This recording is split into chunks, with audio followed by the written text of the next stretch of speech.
You may be wondering where I'm at right now, and this might be a very strange intro as you're just looking at a tree and I'm like gone, but you can hear me through the audio, and that also works well because my Rode mic works from a distance. And sometimes when you look at things from a different perspective and angle, you can see things differently, and you can realize things that at the time might not be so obvious, or you just feel differently at different parts of your life than you did back then. This is a really nice area, by the way. And this whole thing, intro, links into the topic of this video, which is I am officially 1 year post-op. And it's been 1 year since I got top surgery. And my perspective of that now, compared to a year ago, is very much different. For context, specifically, I got top surgery on October 24th, 2022. And I'm currently filming this in November 2023. I was probably out of frame then. That was quite sad. I don't know. Yeah. And that's what I want to talk about today. I'm trying this new style of like videos where I don't just sit in one spot and just like film these at different angles. That lighting with the leaves, I don't know how I feel about that. Yes, it's been 1 year since I got top surgery, and I want to make a little reflective video, and that's what this is. Firstly, I keep saying this. I say this a lot. I say this a lot in my videos, but it's unreal that I actually got gender-affirming top surgery, and it's been a year since I got top surgery. And at the time of surgery, after I just finished surgery and I was in recovery, I wish time would go really fast. I wish time would speed up so I can go do all the things I wanted to do but didn't really do it because of chest dysphoria and feeling very self-conscious about my chest, especially in public spaces and like water activities like swimming or the beach and stuff like that. I wished I could go and do, I don't know, anything I wanted again. And I have done a bunch of things, and I actually don't know where I'm going with this. I lost the point of that whole segment. In a way, it's very freeing. It's very freeing now that I've sort of felt a lot more comfortable with my own body. Because before top surgery, I was on testosterone. I started testosterone almost 3 years ago. Wow. I started testosterone almost 3 years ago. When it hits January, I'm gonna be 3 years on testosterone. When I was on testosterone, it did help significantly with my gender dysphoria. As my voice got deepened, started growing a beard, my stash more, being able to build muscle and just feeling more comfortable in my body. I still had dysphoria with my chest, and I still wore bras, which I did not enjoy at all. I don't think anyone enjoys wearing bras in general, but having to wear a bra and having breasts as a trans guy for me was very, very dysphoric.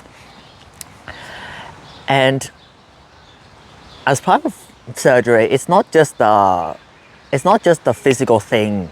It's very much emotional and psychological, as well as it's sort of like identity formation. It's like there's like, before I came out, there's a version of me who was still closeted and sort of trying to understand who I am and what my subconscious was telling me about this I'm not cysting that I was very distressed and in denial about.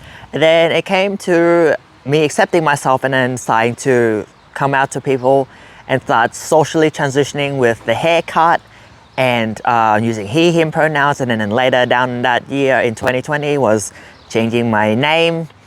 And then it went down to the version of me where I started testosterone, which is the version of me when I started testosterone is very different from the version of me when I just came out and before I came out. And then the version of me leading up to top surgery is different to the version of me before I started the top surgery process, the version of me right after top surgery, and then the version of me 1 year after top surgery. So it's basically a constant evolution in terms of my growth, of course, and also identity formation, coming to terms with, okay, I don't know if coming to terms is the right word because that might sound bad. Just growing into myself and who I actually am and unlearning everything that I've been taught that is not me and is not very helpful to me. And in that process of identity formation and identity growth and growing into myself, I feel a lot more self-confident in navigating the world. I feel a lot more resilient to not just things about my gender identity and being trans, but just life in general. It's only in hindsight now that I reflect that I've realized how much my own body and living in my body contributes to self-esteem. Because it's only been this year that I started really tackling self-esteem issues and low self-esteem and low self-worth at the core, independent of, say, depression that I worked on in the past or anxiety. It's like targeting self-esteem issues specifically. I think that before top surgery, living in a body that I wasn't comfortable with played into my self-esteem and how much I liked myself. So if I felt very dysphoric in my body, it eased a bit with testosterone, and it basically is very minimal now after top surgery. But top surgery helped me improve self-esteem because I like myself more and I like my body more, and that plays into the image I have of myself and how I see myself, how I perceive myself.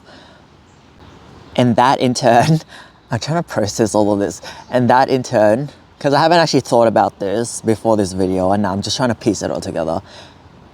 Improving self-esteem improves how I see myself and the way I see my body, and that positively influences mental health and how I go about to live my life and do what I want to do. Say for example, if back then before top surgery, I avoided water activities, say going to a pool and swimming at the beach because of chest dysphoria and feeling self-conscious that someone would see this and judge me for looking like a guy but having breasts. It's just really, the whole thing was very uncomfortable, and also change rooms at say swimming pools. I just avoided all of that because I didn't want to deal with the possibility or potential of having a run-in with someone who starts questioning me or judging me or saying really mean things about my chest before top surgery. And I felt sort of imprisoned by that because I wanted to do things, but I didn't have the confidence to do things because of chest dysphoria and having boobs. that weren't me.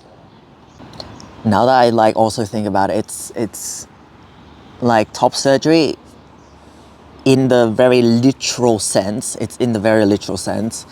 is removing breast tissue from the chest, from both breasts, like removing the breast tissue from both sides of my chest to give it a more flat look. That's what it is in its like actual reality, like I should say reality, in its purest physical form or physical thing, it is removal of breast tissue. And cis women also do that. If say there's risk of breast cancer, like it's not just trans and gender diverse people who get gender affirming top surgery who are assigned female birth, it's also cis women.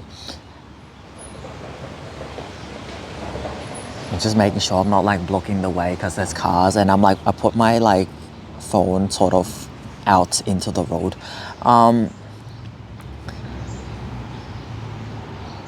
But the difference between, say, a cis woman who gets the breast removed for medical reasons versus a transgender diverse person having the breast removed for gender affirming reasons, the physical outcome of it is the same, but the mental and the emotional sort of impact of that surgery is profoundly different, I would imagine, for the two groups of people. I actually don't know where I'm going with this. I sort of just like had this idea, I sort of ran with it, and now I don't know where to run with it anymore. I'm funny. Because the next question becomes, what have I done after I got top surgery and after recovery? So after top surgery, immediately, the few months, like the summer after top surgery last year was basically recovery. Like, so for context, I live in Melbourne, Australia, and summer is December, January, and February. I got top surgery in October, and I was recovering for basically summer. I didn't want to do high intensity activity. I was playing it cautious. I was playing it safe, as in I didn't want to jump into things too early and then risk complications or things not recovering properly, which then increases time I need for recovery, if that makes sense. So I just played it really safe and just took it easy for months and then started easing back into things. I've been swimming without a shirt on. I was early in the year, I went swimming. Not early in the year, like mid this year, I went swimming without a shirt on. And it's the first time I went swimming since I got top surgery, and it's the most euphoric thing ever. What else have I done? I think that's the only the main water sport activity I've done since top surgery. I've also been sort of exercising and building muscle more and feeling more confident when I exercise as well. I sort of didn't know where to go at that point anymore, so I'm going to start with a new point. I think overall top surgery, I don't regret it for people who may not be so supportive of trans people and trans affirming surgery and think that the regret rate is super high. Actually, the regret rate is super low. I don't regret going through the process of top surgery. It was very tedious, like all the paperwork, all of the having to get a gender assessment for the surgery from a clinical psychologist, and the whole process was very tedious, but in the end it's absolutely worth it, and I do not regret that decision whatsoever. I think I'm living, as all the pieces of my life start to fall together, as in different areas of growth. So one of it is improving my self-esteem. The other part is feeling more comfortable in my body, feeling more comfortable in my own body, and that is through testosterone, top surgery, not hating myself for being trans. There's like the medical transition side, there's the medical transition side, and there's also the psychological and emotional aspects that I've worked through over the years and continue to work through. It's not end, like there's no end to this, I don't think, but through all of the work, it's like I live my life now. Sometimes I live my life now, and the fact that I'm trans doesn't really cross my mind. Like or sort of my gender identity doesn't really cross my mind till like people ask on like forms, like fill in some sort of thing or something. It's not so persistent, and it doesn't occupy as much space as it did because it doesn't need to anymore, because I've done a lot of the work already. Say if more trans issues come up for me in the future, then I'll work on it, I'll make space for it. But as of right now, I feel pretty good, and I don't like actively think about my trans identity, and I don't experience gender dysphoria that much. I haven't been hit with gender dysphoria since early in the year. Like during recovery, I experienced like this weird reverse where I didn't feel dysphoric in myself, but I felt dysphoric seeing other people's chests. But that's like gone now, so I don't really experience that much gender dysphoria. It's like I live my life as me, and I don't think of me as just being I'm trans. I'm just living life as me, a human, and there's all these parts that make up me, parts of my identity that make up me, but I'm just living as Lev. I'm just living my life as Lev. I don't sort of niche it down to, oh, I'm living as a trans guy, or I'm living as an autistic guy, or whatever it may be. I'm just like, I'm living as Lev. I'm just me. I'm just a human. I'm different, but that everyone's different in their own way. That's okay. Yeah, that's sort of where my headspace is at. It's not so much worrying about trans stuff. It's not so much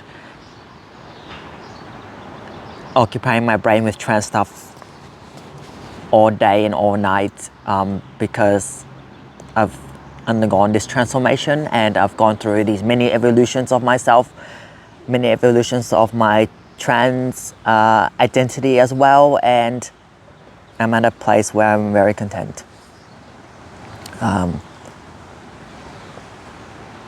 I think that's all for the video. Thank you for watching, folks, and I will see you in the next one.